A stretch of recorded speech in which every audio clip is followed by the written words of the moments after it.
Assalamualaikum dan hai anak-anak. Bertemu lagi kita untuk pendidikan seni tingkatan 2, tajuk yang pertama iaitu bidang sejarah dan apresiasi seni visual. Okey, tajuk pertama kita hari ini ialah seni ragam hias pengangkutan, alat permainan rakyat dan alat domestik. Ini merupakan tajuk pertama dalam tingkatan 2. Okey, pertama sekali mari sama-sama kita tengok persepsi seni. Apakah yang dimaksudkan dengan seni ragam hias?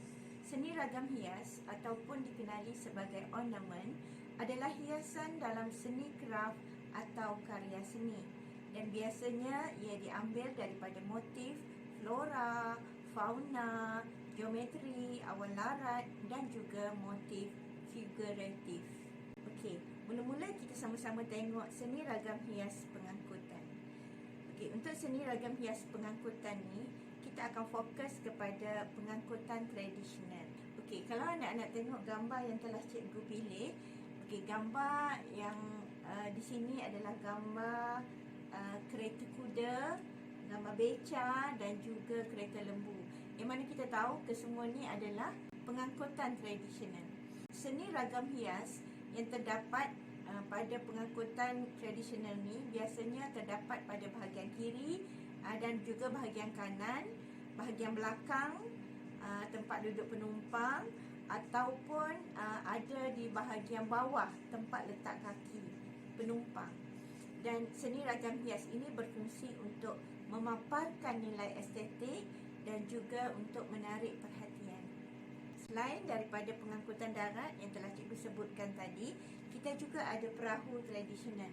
Yang mana perahu tradisional ni, kalau kita lihat, sangat cantik dan berwarna-warni. Seni ragam hias pada perahu tradisional terdapat pada bangau, caping, okok dan juga pada badan perahu. Okey, kita lihat beberapa fungsi. Contohnya caping. Caping adalah untuk mengikat tali kemudi. Selain daripada sebagai hiasan, ia juga berfungsi untuk mengikat tali kemudi. Manakala bangau pula digunakan untuk menyangkut galah ataupun pukat.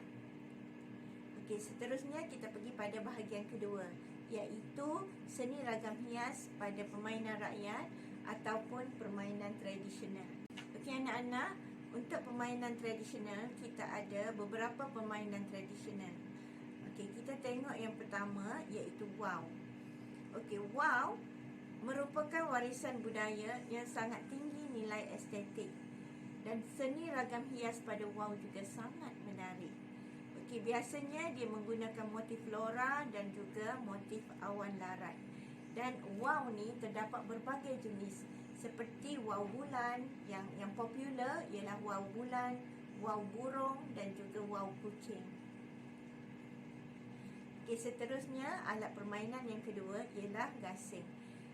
Biasanya gasing terdapat dua jenis gasing, iaitu gasing pangkah dan juga gasing uri.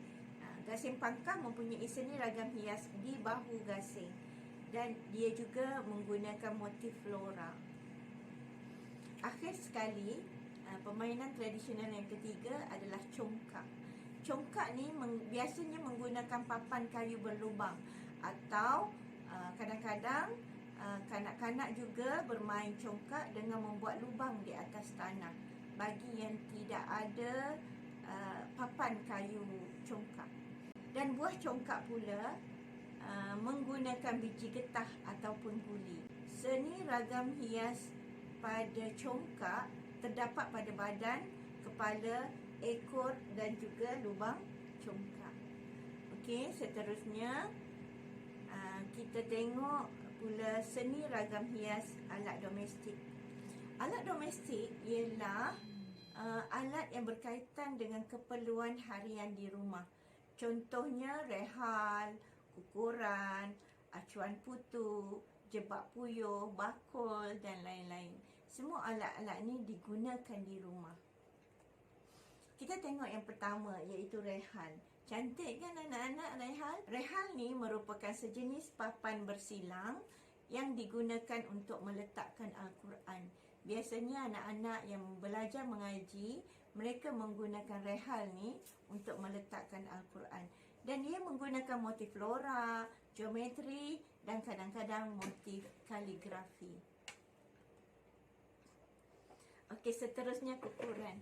Cikgu, kalau cikgu tengok kukuran ni, cikgu teringat zaman kecil cikgu, yang mana bila mak suruh kukur kelapa, cikgu dengan kakak berebut siapa nak duduk depan, siapa nak duduk belakang. Kadang-kadang bila main, salah seorang bangun, seorang kukuran tu akan terjongkit. So kita orang gelak lah. Tapi biasanya mak marah, main-main sebab mak nak masak guna kelapa. Okey, sebenarnya kukuran ni kalau anak-anak perhatikan betul-betul, dia merupakan alat yang mempunyai mata bergerigi. Dia ada gigi dia tajam. Fungsi dia untuk mengukur, mengeruk dan juga mengikis isi kelapa. Dan isi kelapa ni biasanya digunakan untuk masak lah, sama ada masak lauk ataupun masak kuih tradisional. Okey, kukuran ni menggunakan motif flora, fauna dan juga awan larat. Akhir sekali, sama-sama kita tengok acuan putu. Acuan putu adalah alat yang digunakan untuk membuat kuih putu kacang. Kuih putu kacang ni adalah kuih tradisional.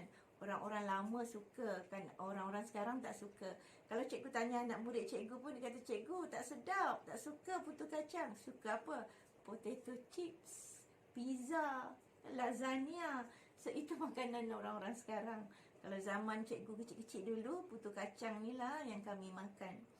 Okey, putu kacang ni sampai sekarang masih ada lagi. Kalau kita pergi kat kedai buat kek, kita akan jumpa acuan putu kacang ni.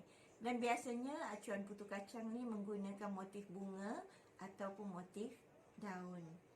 Okey anak-anak, itu saja untuk tajuk seni ragam hias pengangkutan, alat permainan rakyat dan alat domestik. Kita jumpa lagi di tajuk yang akan datang. Bye.